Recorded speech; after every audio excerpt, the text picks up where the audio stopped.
ምን አስለቀሰሽ? ኧረ እባክሽ የራስሽ ቤት ይኖርሻል። አብሽሪ። ኧረ በማርያም አታልቅሽ። እግዚአብሔር በሰው ቤት ግግም ብሎ ይለቀሳል እንዴ? እዚህ ጋር እንግዲህ ማዬ ስታለቅስ እንደምታዩት ምን ሆና መሰላችሁ? ያው በወለደች ልክ በ17 ቀኗ ምናምን ነበር። በቃ ማዘርጋ እያለች ተደወለልኝና ቤት ፈልጉ ምናምን ተባልነ። ከዛ ግን ያው እኔ በጣም ተንከራተቱ ተቸገሩ። ከሳምንት በላይ እዚህ ጋር እንግዲህ ክራይ ቤት አለ ይላልና በቃ በጣም ብቻ አላቅም በጣም ነበር የተሰቃየሁት ቤት ፍለጋ። ምክንያቱም ቤት እኮ ሞልቷል አለ፣ ግን ልጅ አለኝ ሲባል በቃ ለምን እንደሆነ አላቅም እሺ አይሉምና ክራዮቹ። በዚህ ምክንያት ነበር በጣም ያለቀሰች ነበር። በጣም ያለቀሰችው ወይዘው ከሳምንት በላይ ተንከራተትኩት ማለት ዳር አይደለ እና እዚህ ጋር ቤት አገኘሁ። ብቻ እስኪ ሴትዮዋ ማለት ዳር ሆነ ምን ነው ችግሩ? ማለት ዳር ሆነ ብቻዬን ቦል ምን ሴትዮዋን ምን ጠዋት አንዴ ከተሰራ ነው። ኧረ ተው ለፍታት እንዲህ ካልሆነ ለምን አስፈታህናል? እና ለማለት ዳር የሚጨምር ከሆነ ክራዩ እና ለማለት ዳር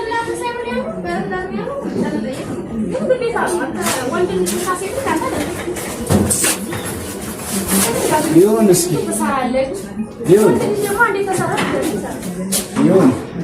ይሁን ብለናል። ኧረ ይሁን እስኪ ለእግዚአብሔር መስጠት ነው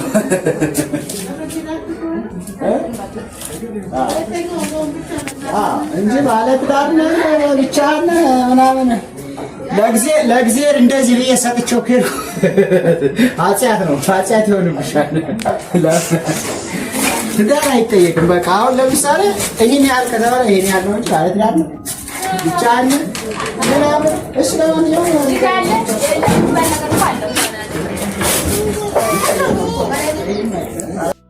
እዚህ ጋር ምን መሰላችሁ እቃዎችን ጭኜ ምናምን ወደ ገጠር እየወጣሁ ነው። በቃ አመረርኩኝ፣ በጣም ከምንም በላይ መረረኝ በቃ። ምክንያቱም ያው የነበርኩባቸው አከራዮቻችንን ልንገራችሁ በጣም ጥሩዎች ነበሩ። በእውነቱ በጣም መልካሞች። ሲያማት በጣም ያማት ነበር። ነፍሰ ጡር እያለች ሲያማት ሁሉ በቃ በጣም የሚያዝኑ ፕላስ ደግሞ ስትወልድም ከጎናችን ነበሩ። እውነት ለመናገር በቃ ግልብት ብለው ሁሎችም እህትማማቾች ምናምን ናቸውና እነ መንቢ እንዳለ በቃ መንበረ ትባላች አከራያቻችን አንዷ ያው እህትማማቾች ምናምን ናቸው። አንድ ቤት ናቸው ባይዘው የምትከራያለች ይሉ እንጂ ሁሉም ቤተሰብ ናቸውና እንደ ቤተሰብ ናቸው። በቃ ለኛ በጣም ጥሩዎች ነበሩ። ምንም በብራችን ብንኖር አሪፎች ናቸው። ግን አቻ አንዷ ቤት ግን ያው ተፈለገች ለሆነ ነገር ያው ወንድማቸው ከሌላ ማለት በቃ ሌላው ማብራሪያው ይቅር በቃ ማብራሪያውን ልተውና ቤቱ በጣም በቃ ተፈለገ። ግን ቤቱ በቃ ማለት ምንም ግዴታ ሆኖባቸው ነው እነሱም ያው ውጡ ያሉን። ነገር ግን ውጡ ስንባል ደግሞ ያው ከወለደች 17 ቀኗ ምናምን ነበር። እማዬ ቤት ፈልጉ ተባለ። በቃ ቤቱ ፍለጋ ቀጠለ። ከ10 ቀን በላይ ተንከራተቱ። በቃ በጣም ተሰቃየሁ። እመቤቴን በዛ ፀሐይ እማዬ እዚህ ሆና እዛ እነ ማዘርጋ ሆና ታለቅሳለች። እኔ አገኛት ለኛለች በየሰዓቱ እየደወለች አላገኘሁም። እኔ ቁርሴንም ምሳዬንም ሳልበላ ውዬ እገባለሁ። በቃ ተሳቀቅኩ። ከ10 ቀን በላይ ተንከራተትኩ አዲስ አበባ። የአዲስ አበባ አከራዮች ያው ከነዚህ ከነበርንባቸው ሰዎች ውጭ ያሉ አከራዮች ግን ሰው ለመሆናቸው ራሱ ያጠራጥሩኛል። እመቤቴ በቃ ላጤ ነህ ብለው ይጠይቃሉ። ላጤ ነኝ ካልሽ ምናልባት አለ፣ ባለትዳር ነኝ ስትይ ግን በቃ ፊታቸው ይጠቁራል። ከዛስ ጭራሽ ልጅ አለኝ ሲባል ደግሞ አይከራይም ልጅ ላለው ቤቱ አይበቃም ይላሉ። ምን ቤቱ ባይበቃ ምን ችግር አለው? እኛ ከበቃን ቤቱ አይበቃም፣ ምክንያቱም ጥሩ ለመባል ማለት ነው። ከዛ አንዳንድ ቤት ስንሄድ ደግሞ መብራት መጠቀም አይቻልም፣ ስቶቭ መጠቀም አይቻልም ይሉናል። እሺ ብያውንም ሌላ ቦታ ሄዳለሁ። አሁንም ደላላ ጋር አሁንም ሲሄድ 7000 8000 ብለውት የነበሩትን ቤት ባለትዳር ከሆንክ 10,000 ብር። ልጅ ካለሽ በቃ የ3,000 የ3,000 የ5,000 ልዩነት አለው።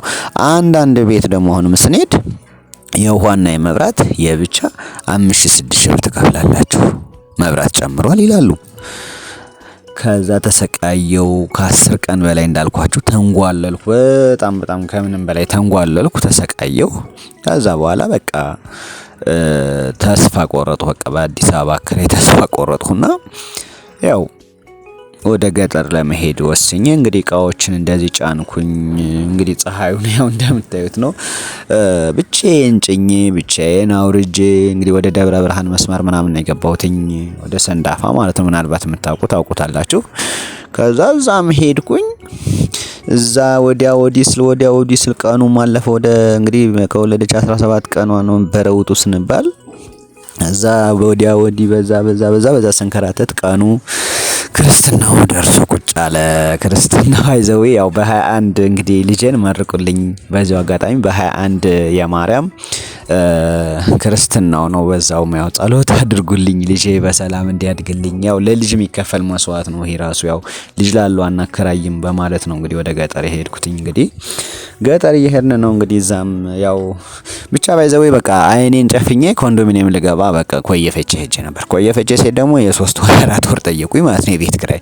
መጀመሪያ እንደዛ ነው የሚከፈለው። ከዛ በኋላ ግን በየወሩ ትከፍላለህ አሉኝ። እኔ ደግሞ ግጬ ተጋግጬ ከዛም ብዬ ማመጣው ብር 30-40 ሺህ ብር ያው መክፈል አልችልምና ያው ያለኝ አማራጭ ወደ ገጠር መሄድ ነው። ያው ወደ ገጠር ገባሁኝ እላችኋለሁና እቃዎችን ምናምን ጭኜ እየሄድኩ ነው። እዚህ ጋር እንደምታዩት በቃ ብቻ እግዚአብሔር ይመስገን። ማማረር ጥሩ አይደለም። አታማሩ ሁላችሁም። እንደዚህም እየኖርን ነው እላችኋለሁና ይኖራል፣ ማይኖር የለም ኢትዮጵያ ውስጥ። እና ኢትዮጵያ ውስጥ ባይዘው መኖር ተከራይ ሆኖ መኖር ስፔሻሊ እንዴት ልበላችሁ በቃ ማርያምን ስቃይ ነው። የስቃይ ኑሮ ነውና ምክንያቱም አሁን ኢቭን ራሱ አሁን ገጠር ገባሁ ደስ ሲለኝ በቃ ልጄን ማንም አይናገርም፣ እኔንም ማንም አይናገርም፣ እንደ ልብ ይሆናለሁ። ገጠር ገባሁኝ። ከዛ ያው እንግዲህ ያለውን ነገር አሳያችኋለሁ። ደግሞ ቀጣይ አንድ ቪዲዮ እንሰራለን። እንግዲህ ክርስትና ደርሶብኛ እንዳልኳችሁና እዛ በክርስትናውም ተፍ ላለሁኝ ውሃ እንኳን የለም። እግዚአብሔርን አሁን ምገባበት ቤት በቃ ልክ ይዞኝ ነው። በቃ የአዲስ አበባ አከራይ በቃ ያየሁትን ነገር የሰማሁትን ነገር በቃ ሲያስጠላኝ ነው። እንግዲህ ውሃ እንኳን የሌለበት ሀገር የገባሁት ቤቴን ውሃ እንኳን ራሱ በእርግጥ እኔ እሸከማለሁ ችግር የለብኝም። ግን 30-40 ብር ነው ውሃ እንኳን የሚቀዳው አሁን የገባንበት አካባቢ ማለት ነው። ለመብራት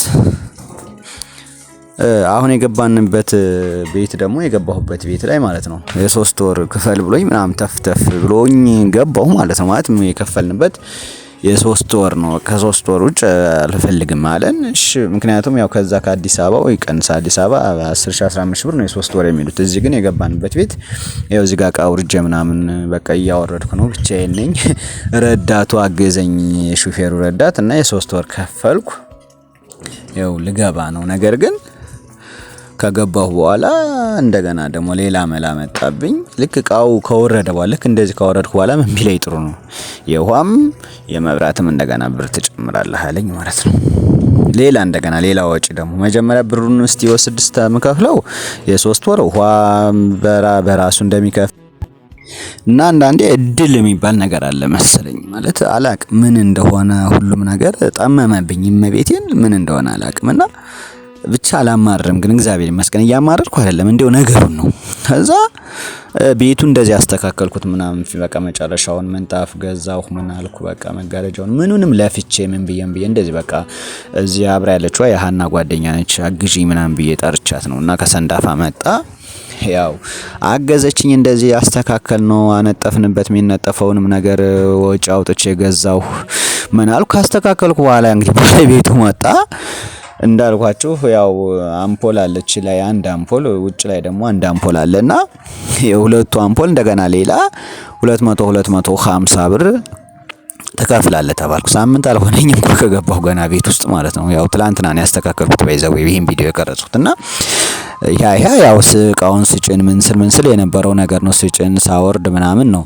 ግን እቺን ትላንትና ነው የቀረጽኳት ያስተካከልኳት ትላንትና ነበርና ከዛ ምን ቢሉኝ ጥሩ ነው 250 ለአንድ አምፖል 250 ብር ለሁለት አምፖል 500 ብር ለእንትን ደግሞ ለዚህ ለስቶብ ለወጥ መሳይ ደግሞ 500 ብር 1000 ብር እንደገና ትከፍላለህ አለኝ ባለቤቱ።